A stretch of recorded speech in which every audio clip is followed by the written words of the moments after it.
नमस्कार। Cinema hall में आपका स्वागत है। आज श्रीकांत का रिव्यू। श्रीकांत तुषार हीरानंदानी की फिल्म है। यह 10 मई को रिलीज हो रही है। इसमें राजकुमार राव, शरद केलकर, ज्योतिका और अलाया एफ की मुख्य भूमिकाएं हैं। श्रीकांत को लिखा है सुमित पुरोहित और जगदीप सिद्धू ने। बात आगे करूं इसके पहले मैं चाहूंगा कि आप सिनेमा हॉल को सब्सक्राइब कर लें और मेरे साथ बने रहें।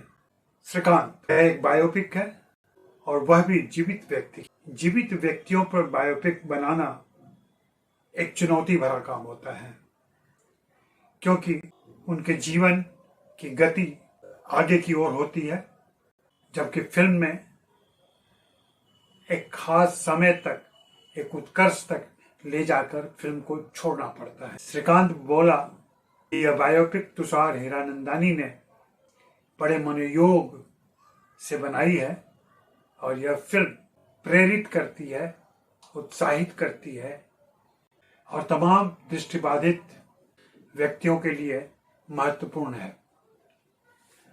हम जानते हैं कि हमारे देश में दृष्टिबाधितों की संख्या बहुत ज़्यादा है, लेकिन सरकारी तौर पर, समाज के तौर पर हम उनके लिए न तो सुविधाएं जुटाने में यकीन करते हैं और न उन्हें वे अवसर देते हैं जो सामान्य छात्रों को मिल सकते हैं, सामान्य नागरिकों को मिल सकते हैं। श्रीकांत एक गरीब परिवार में पैदा होता है और बचपन में ही पता चल जाता है कि वह देख नहीं सकता। इस बात से दुखी उसके पिता उसे जीते जी मार देना चाहते हैं, लेकिन नहीं, उसकी माँ उसे जीवित रखती है, ले जाती है और फिर वे दोनों मिलकर उसका पालन पोषण करते हैं।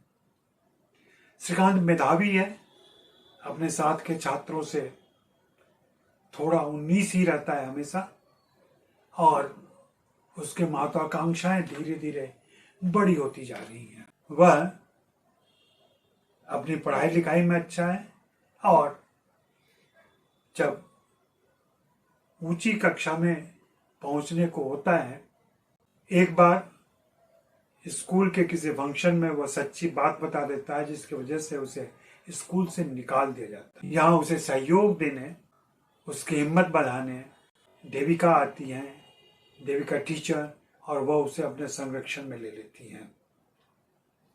श्रीकांत आगे बढ़ता है और पहला बड़ा हर्डल उसे तब मिलता है जब उस शिक्षा के लिए उसे कहा जाता है कि वह साइंस फैकल्टी में एडमिशन नहीं ले सकता, क्योंकि अभी तक किसी का एडमिशन नहीं हुआ है। और यहाँ उसकी पहली लड़ाई शुरू होती है। वह कहता भी है, मैं दौड़ नहीं सकता लेकिन मैं लड़ सकता हूं, और वह लड़ता है। फिर से दूसरा बड़ा हर्डल आता है कि उसे आईआईटी के लिए अयोग्य माना जाता है।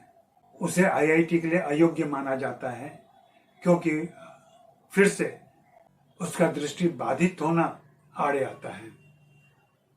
वह हिम्मत नहीं हारता। देविका टीचर के कहने पर वह विदेशों के लिए अप्लाई करता है और फिर इस प्रकार से विदेश चला जाता है।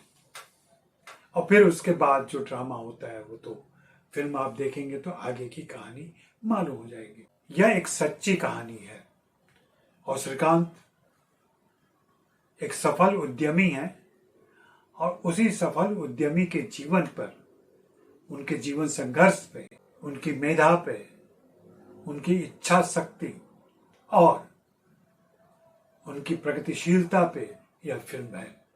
लेखक और निर्देशक ने उनके जीवन के ऐसे कुछ मार्मिक प्रसंगों को जोड़ा है जिससे फिल्म देखते हुए गला रूंध जाता है, आंखें नम होती हैं।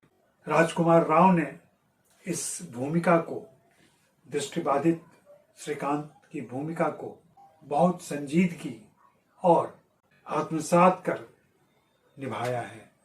कहीं भी ओवर द टॉप नहीं जाते हैं और कहीं भी ऐसा नहीं लगता है कि वे अपने किरदार से बाहर जा रहे हैं। दृष्टिबाधित किरदारों की भूमिकाओं में मुझे नसीरुद्दीन शाह की फिल्म स्पर्श याद आती है। बाकी कमर्शियल सिनेमा में तो हम देखते रहे हैं कि किस प्रकार से उन्हें काला चश्मा पहना दिया जाता है और हाथ में एक छड़ी दे दी जाती है, लेकिन नहीं, यहाँ श्रीकांत असली हैं और उस असली श्रीकांत को पर्दे पर राजकुमार राव ने जिंदा कर दिया है।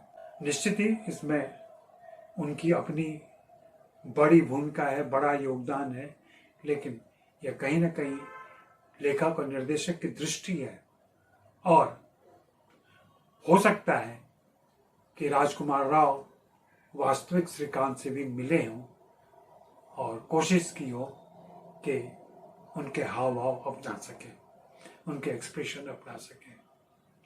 मैंने उनके चेहरे पर गौर किया, बोलते समय उनके दाहिने साइड का भौं ऊपर की तरफ चला जाता है। इस फिल्म में रवि की भूमिका में शरद केलकर हैं और शरद ने भी उन्हें बराबर का साथ दिया है और अपने चरित्र को समझा है।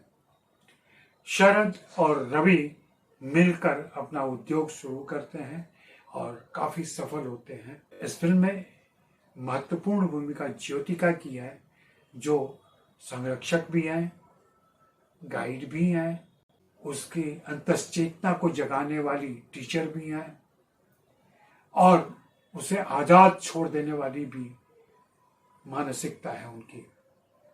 वो कहीं भी पजेसिव नहीं है अपने इस प्रतिभा को लेकर। वहीं उनकी प्रेमिका की भूमिका में, स्वाति की भूमिका में अलाया एफ है।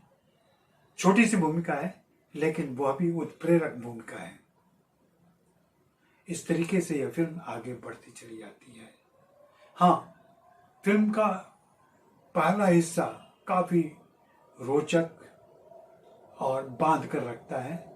दूसरे हिस्से में जहां ड्रामा बुना जाता है, द्वंद्व पैदा किए जाते हैं, वहां कहीं कहीं फिल्म शिथिल होती है और एक दोहराव सा भी लगता है, खासकर जब श्रीकांत के व्यवहार में, आचरण में बदलाव आता है, लेकिन बगैर किसी नाटकीयता के उसे एहसास हो जाता है और वह फिर से अपने दोस्तों और करीबियों के साथ आगे बढ़ता है। श्रीकांत अपने जीवन में भी सफल है और उनका सपना है देश का पहला दृष्टिबाधित राष्ट्रपति बनने का। इस फिल्म में वह एक खास क्षण है जब वे अबुल कलाम आजाद के साथ बैठे हुए हैं, वहां इस तरीके की अपनी इच्छा व्यक्त करते हैं और राष्ट्रपति महोदय खुश होते हैं और वे इसे बढ़ावा देते हैं और वे पहले इन्वेस्टर बनते हैं उसके उद्यम में।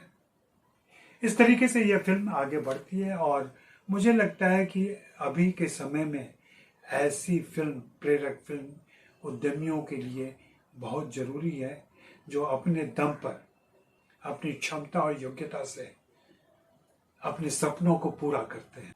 तुषार हीरानंदानी को बधाई, उन्होंने एक खूबसूरत छोटी सी फिल्म बनाई है। आप इस फिल्म को जरूर देखें, मैं रिकमेंड करूंगा और राजकुमार राव को बधाई दूंगा कि वैसी ही चुनौतीपूर्ण भूमिकाएं करते रहें। शुक्रिया, मेहरबानी, धन्यवाद।